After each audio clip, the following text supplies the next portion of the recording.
Un passage en force du gouvernement, une négation de l'Assemblée nationale, c'est ainsi que l'opposition décrit l'utilisation du 49.3 par le gouvernement. Mais alors, de quoi parle-t-on exactement? Pourquoi faire? Comment est-ce utilisé? Que peut répondre l'opposition? C'est un sujet politique brûlant, on va donc voir tout cela ensemble. Salut, c'est Hugo, j'espère que vous allez bien. Avec mon équipe, on est parti ensemble pour une nouvelle plongée dans l'actualité en une dizaine de minutes. Le gouvernement français s'apprête donc à recourir a priori à l'article 49 alinéa 3 de la Constitution française, un article pour faire passer le projet de loi de finances qu'on va évoquer dans quelques instants. Et cet article 49 alinéa 3, on appelle souvent ça donc le 49.3, mais alors de quoi s'agit-il exactement? En fait, pour dire les choses simplement, cet article permet au gouvernement de faire adopter une loi, le tout sans que cette loi n'ait à être votée par l'Assemblée nationale. C'est donc un dispositif de la Constitution qui est particulièrement intéressant pour certains gouvernements en France. Par exemple, le gouvernement, quand il ne dispose pas d'une majorité de députés à l'Assemblée nationale qui est de son camp, ou alors lorsque certains députés de cette majorité ne veulent pas voter un texte, ça permet donc d'adopter un texte sans avoir une majorité de députés qui soutiennent ce texte à l'Assemblée nationale. Et pour vous donner un exemple, lors de la seconde partie du mandat de François Hollande, plusieurs députés du Parti socialiste refusaient de voter une loi qui était portée par le gouvernement de Manuel Valls à l'époque, une loi qui réformait plusieurs points du Code du travail. Et du coup, à l'époque, le gouvernement de Manuel Valls avait utilisé le 49.3 pour faire adopter cette loi malgré tout. Bon, en tout, le dispositif du 49.3 a été utilisé 87 fois depuis le début de la 5ème République en 1958, dont 28 fois d'ailleurs par le gouvernement du Premier ministre Michel Rocard entre 1988 et 1991. À l'époque, Michel Rocard ne disposait pas d'une majorité de députés à l'Assemblée nationale. Il l'a donc largement utilisé et c'est donc le détenteur du record, si on peut dire ça comme ça, d'utilisation du 49.3.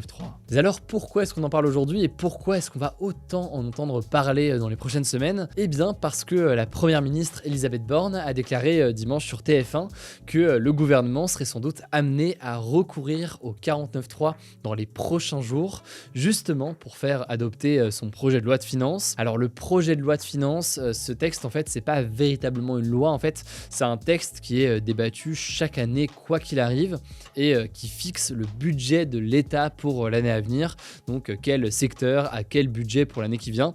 C'est donc un texte absolument essentiel pour permettre de gouverner et de mettre en place des mesures ensuite. Or le problème pour le gouvernement français aujourd'hui, c'est que depuis les élections législatives qui ont eu lieu au mois de juin, il ne dispose pas d'une majorité absolue à l'Assemblée nationale et pour ce projet de loi de finances, il n'a pas réussi à nouer d'alliance avec d'autres partis politiques pour qu'il vote donc son budget, ce qui l'amène donc à vouloir utiliser l'article 49.3 pour pouvoir justement adopter ce budget. Alors vous l'imaginez, cette utilisation du 49.3 fait débat. D'un côté, il y a ceux qui estiment que c'est normal que le gouvernement ait recours à ce dispositif. En effet, il est légal, il est inscrit dans la Constitution et il permet donc, selon le gouvernement, d'éviter une forme de paralysie du pays.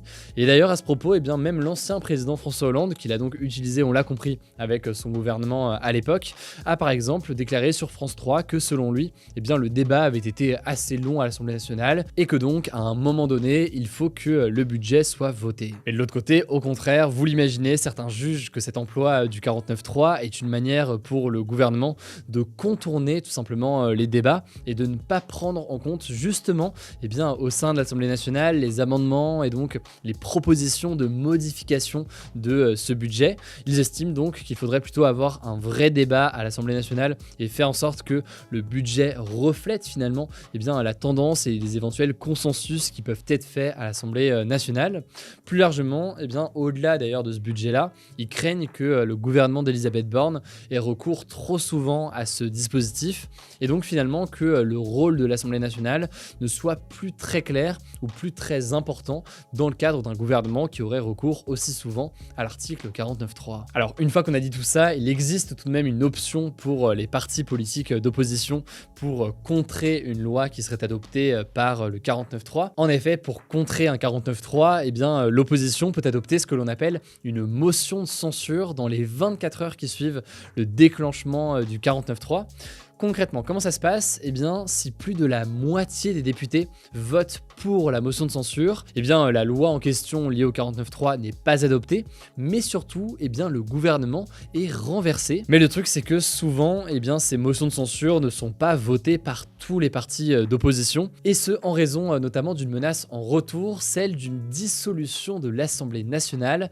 Emmanuel Macron l'a d'ailleurs déjà évoqué fin septembre. En effet, aujourd'hui, dissoudre l'Assemblée nationale et donc organiser dans la foulée des nouvelles élections législatives, ça fait partie des pouvoirs du président de la République, et l'idée d'une nouvelle élection en fait fait peur à pas mal de députés. Des députés donc qui ont peur dans certains cas par exemple de ne pas être réélus en cas de nouvelles élections législatives. Pour résumer donc, il y a des menaces un peu de tous les côtés. Le gouvernement menace d'utiliser le 49.3 pour faire adopter cette loi. En retour, eh bien, certains partis d'opposition menacent d'adopter une motion de censure. Sauf que si une motion de censure est adoptée, eh bien, à ce moment-là, le gouvernement menace eh bien, de dissoudre l'Assemblée nationale, ce qui entraînerait donc de nouvelles élections. Et ça, eh bien, tous les partis n'y sont pas favorables. Bon, mais ce 49.3, c'est en tout cas l'occasion pour le gouvernement et pour le camp d'Emmanuel Macron de tester aussi certains partis, notamment le parti de droite Les Républicains, qui avait donc comme candidate Valérie Pécresse lors de l'élection présidentielle. Aujourd'hui, les Républicains sont relativement proches du camp d'Emmanuel Macron, et donc Emmanuel Macron sera très intéressé à l'idée de voir si, en cas de dépôt d'une motion de censure par la France Insoumise ou alors le Rassemblement National, si eh bien, les Républicains décident de voter pour, de s'abstenir ou alors de voter contre. Ça permettra donc au camp d'Emmanuel Macron de savoir s'ils peuvent d'une certaine façon compter sur le camp des Républicains comme une forme d'allié. Bref, beaucoup de calculs politiques en ce moment à l'Assemblée nationale. On en parle aussi aujourd'hui parce que au-delà du projet de loi de finances, eh bien, le gouvernement pourrait être tenté d'utiliser à nouveau le 49.3 pour d'autres mesures à l'avenir. Par exemple, la réforme des retraites qui risque de faire beaucoup débat et dont on risque d'entendre parler dans les prochaines semaines. Ça me semblait donc essentiel de faire un petit point d'actualité politique aujourd'hui. On verra dans les prochains jours si le gouvernement utilise cet article 49.3. Il y a de fortes chances que ce soit le cas. Et évidemment, je vous tiendrai au courant quand ce sera le cas. Et je vous laisse donc tout de suite avec Blanche, qui est journaliste au sein de l'équipe et qui va vous présenter les actualités en bref. On commence avec une première actu en France. Le mouvement de grève se poursuit dans les raffineries, un mouvement à l'origine de pénurie de carburant dans près d'un tiers des stations-service en France. Et il va d'ailleurs s'élargir ce mardi puisqu'une grève interprofessionnelle est prévue à l'appel de plusieurs syndicats dont la CGT et la FSU. Il y aura des grèves dans l'éducation nationale, dans les crèches, dans les trains, dans les transports en commun, dans le secteur du nucléaire, dans la fonction publique ou encore dans le secteur des ordures ménagères. Alors à l'heure actuelle, c'est encore difficile de dire dans quelle mesure le mouvement va être très suivi. Concrètement, à Paris, les transports en commun devraient circuler à peu près normalement, mais les trains de la SNCF devraient, eux, être concernés par cette grève. Et d'ailleurs, elle pourrait être reconduite vendredi, donc les départs en vacances pourraient être perturbés. Les deux principales revendications, on en parlait vendredi, c'est une augmentation des salaires d'une part, mais aussi la défense du droit de grève qui est fragilisé selon les syndicats par la réquisition de personnel par le gouvernement dans plusieurs raffineries ces derniers jours. Le gouvernement a d'ailleurs étendu ces réquisitions ce lundi en réquisitionnant le dépôt de carburant de Feyzin dans le Rhône. On vous tiendra au courant ici et sur Instagram.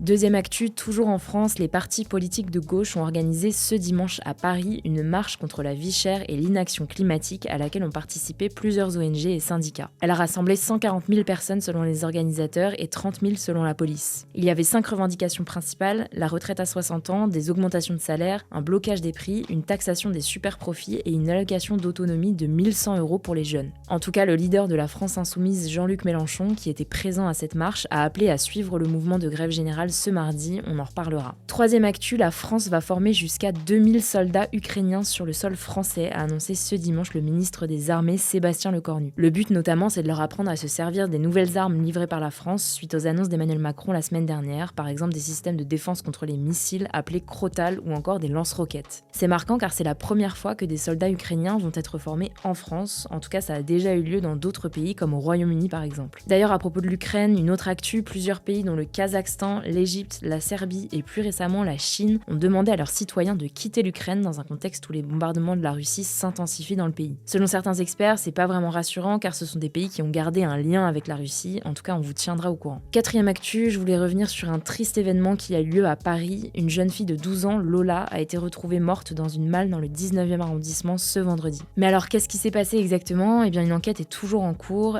Une femme de 24 ans, qui est la principale suspecte, a été arrêtée par la police et elle pourrait être atteinte de troubles psychiques d'après le Parisien. En gros, elle a été repérée en compagnie de Lola par son père et par un gardien d'immeuble et elle a aussi été vue sur des images de vidéosurveillance. C'est d'ailleurs la dernière fois que l'on voit Lola vivante. Un peu plus tard dans la soirée, cette même femme a interpellé des passants pour l'aider à transporter une malle en plastique dans laquelle se trouvait donc le corps de Lola. Elle aurait même promis à un passant de l'argent provenant d'un trafic d'organes en échange d'un coup de main selon le journal du dimanche. La valise avec le corps de Lola à l'intérieur a finalement été trouvée par un SDF dans la cour de l'immeuble des parents de Lola et d'après la première autopsie, l'adolescente a été asphyxiée. En tout cas, un autre suspect, un homme de 43 ans, a aussi été arrêté. Il est notamment soupçonné d'avoir hébergé la suspecte. On vous tiendra au courant. 5e actu en Iran cette fois-ci, de nouvelles manifestations ont eu lieu après un grave incendie dans une prison de Téhéran, la capitale du pays. En gros, samedi soir, des affrontements ont eu lieu au sein de la prison d'Evin à Téhéran dans le cadre du mouvement de protestation pour dénoncer la mort de Mahsa Amini après son arrestation par la police. D'immenses flammes et une épaisse fumée se sont dégagées de la prison selon des images partagées sur les réseaux sociaux. Au total, 8 détenus sont morts et 61 autres ont été blessés dans l'incendie selon les autorités iraniennes. Et plus globalement, d'après plusieurs ONG, la répression des forces de l'ordre depuis le début du mouvement, qui a commencé il y a un mois donc, a fait plus de 100 morts. Enfin, dernière actu culturelle cette fois-ci, le prochain film de Disney Black Panther Wakanda Forever, qui est donc la suite du film Black Panther qui est sorti en 2018, sortira finalement bien en salle le 9 novembre prochain et au printemps 2024 sur Disney+. Pour ceux qui n'avaient pas suivi, en fait, le groupe Disney menaçait depuis plusieurs semaines de ne pas sortir le film Black Panther au cinéma, mais uniquement sur sa plateforme Disney+.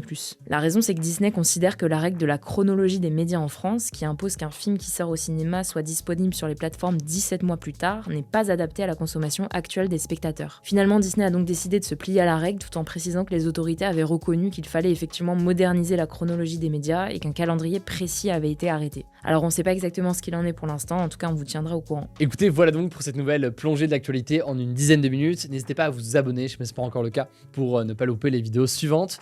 Prenez soin de vous, prenez soin de vos proches, et puis on se dit à demain pour une nouvelle vidéo.